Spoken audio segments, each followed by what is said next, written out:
कुछ दिन हमारे साथ बैठने वाले कुत्ते खुद को शेर समझने लगे हैं। उन कुत्तों को बताओ कि आज भी इस बेगांव में बजरंग दल जिंदा है।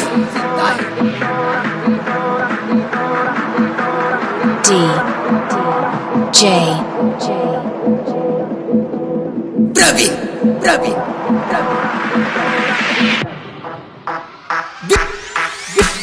विश्व Hindu Parishad Bajrang Dal Belgaum. Everybody say the king of Bajrang Dal Belgaum.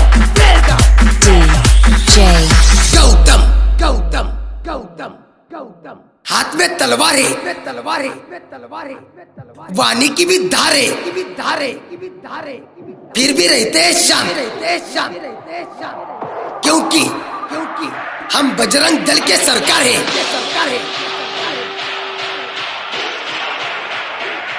पवन पुत्र